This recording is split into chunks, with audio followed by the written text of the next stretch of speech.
We are ready to transition to Valley City State University with Don Mugan, making STEM education part of the fabric of North Dakota, and this is an overview of the Great Plains STEM Education Center there at VCSU. Okay, I'm Don Mugan from the Great Plains STEM Education Center. I would like to spend just a couple slides talking about the services we deliver, but I would like to spend most of the time talking about our current largest effort, which is to create a statewide STEM network that involves all stakeholders, that utilizes a systemic approach to the implementation of STEM education. First of all, a little bit about the services that we deliver. Our vision is to assist North Dakota to move to the forefront of STEM education. And in pursuit of our vision, we provide professional development for educators, and we hope to expand our offerings. But right now,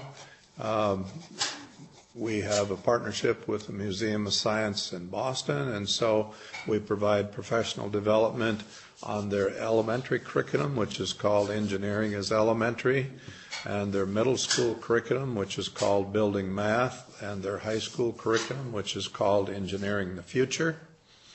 And we have a partnership with LEGO, and we use their LEGO We Do system and curriculum systems, and we use their NXT, a middle school system, and their high school system, which is Tetrix system, and weave them together and connect them with competitions such as the FIRST organization, robotics, FIRST Tech Challenge, FIRST Lego League, Junior FIRST Lego League, and that sort of thing. We also offer instruction on how to help students with the engineering design process by showing them and teachers how to use 3D modeling. Of course, the most popular one, because it's free, is called SketchUp. You can download from Google. We provide assistance on that. We're also partners with the International Technology and Engineering Educators Association, so we have all of their curriculum available too. We provide STEM certificates, and we have which appear on transcripts, and our professional development is available online as well as face-to-face. We're working on an endorsement which will appear on a license, which is most valuable to teachers here in the state. And we provide information sessions for communities and leaders and school districts and so on. And we support transdisciplinary activities for children, such as robotics events. Just last weekend, we sponsored a robotics event at the State Science Teachers Conference in Bismarck at the Career Center.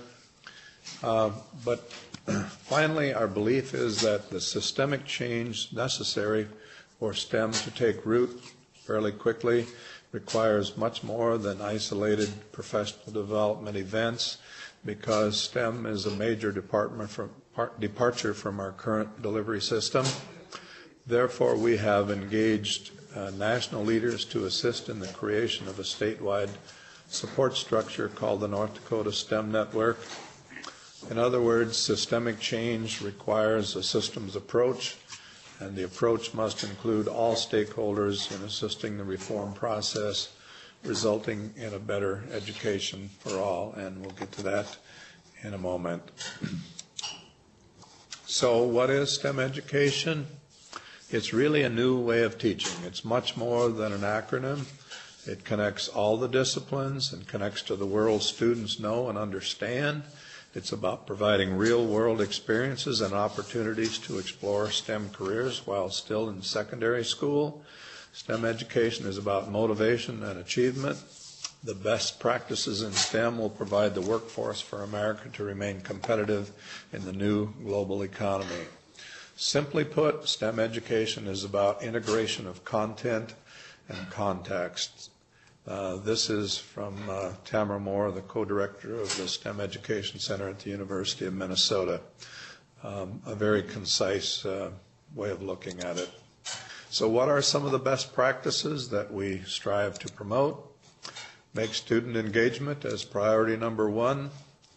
Transdisciplinary methods, which we'll illustrate in the next visual.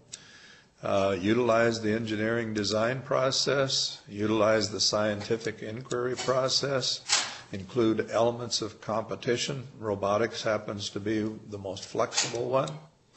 Focus on active learning, collaboration and teamwork, practical problem solving, that is project-based learning, connect the abstract to the lives of students, standards-based, career connections, provide students a reason to invest in rigorous subjects, and also let them know the career opportunities that are available all around them. In other words, engage the private sector into providing internship opportunities and high school credit opportunities while they're still in high school.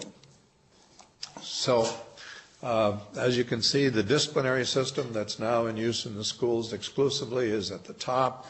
The transdisciplinary model is to blend things seamlessly together so students make all the connections they need in order to become motivated to pursue a career in these areas.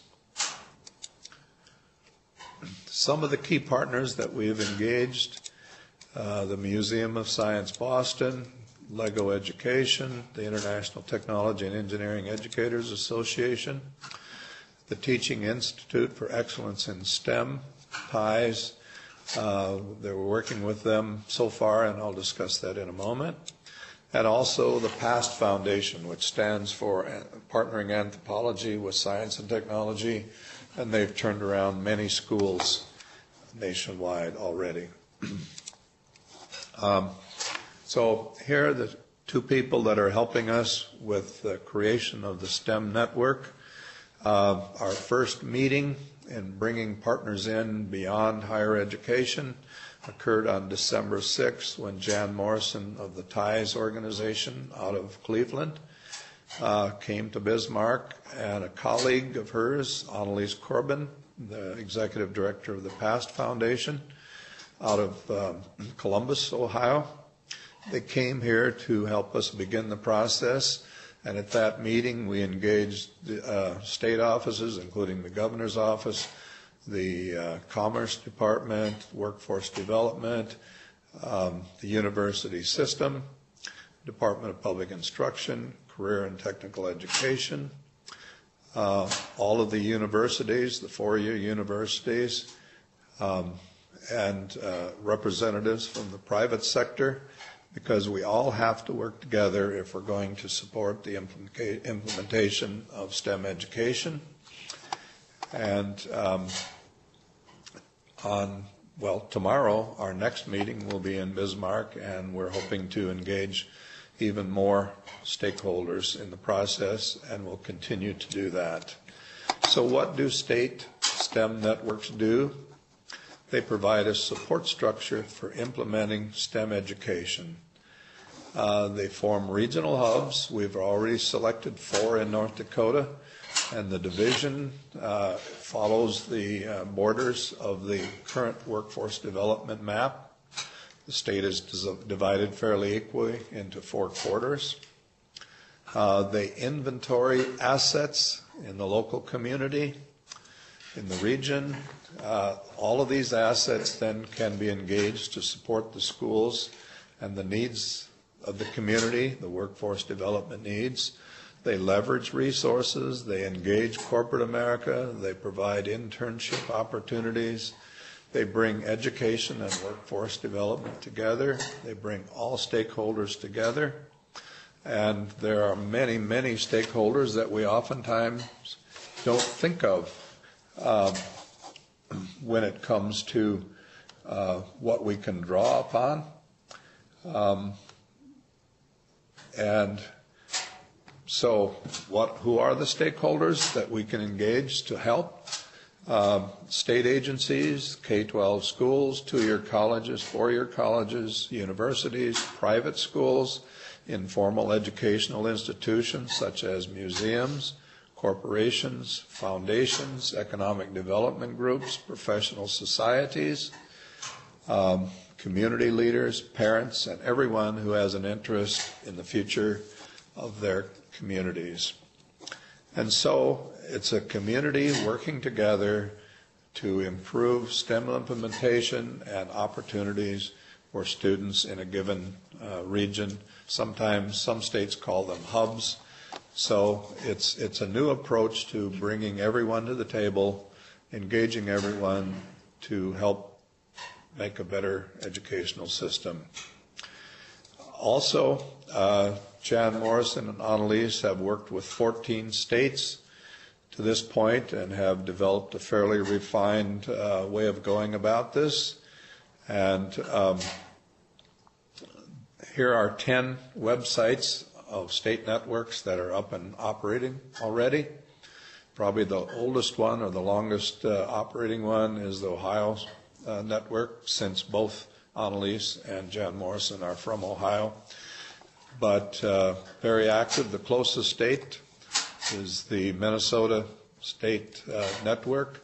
I will not click on their link simply because it's got a lot of graphics and it takes a long time to load. But certainly you'd be welcome to explore all of these state networks. And you can go to Jan Morrison's website, tiesteach.org, and you can look at all the things that they're engaged in. Jan is also consultant to the Department of Education, the Race to the Top, Change the Equation, the Bill and Melinda Gates Foundation, the Battelle Foundation. It's almost too numerous to mention in addition to these statewide efforts. And so she's aware of just about everything that's happening at the national level. So, model schools. We only have one model school in the state, that's in West Fargo. Ohio has probably over 10 of them. Sometime in the next month or two, we're hoping to organize a trip to Ohio to show some of the regional or hub champions what can be done in terms of turning around schools and making the enthusiasm grow in a local community. We'd like to visit the MC Squared hub school there in Ohio, and also perhaps the Metro High, which has been around for quite a while, in Columbus. And we'd also like to visit the Battelle Foundation, which is one of the largest corporate organizations or entities that have helped education and is highly engaged in this process. So anyway, it's a support structure for implementing STEM so as to turn things around as rapidly as possible and engage as many people as possible through the systems approach. Any questions?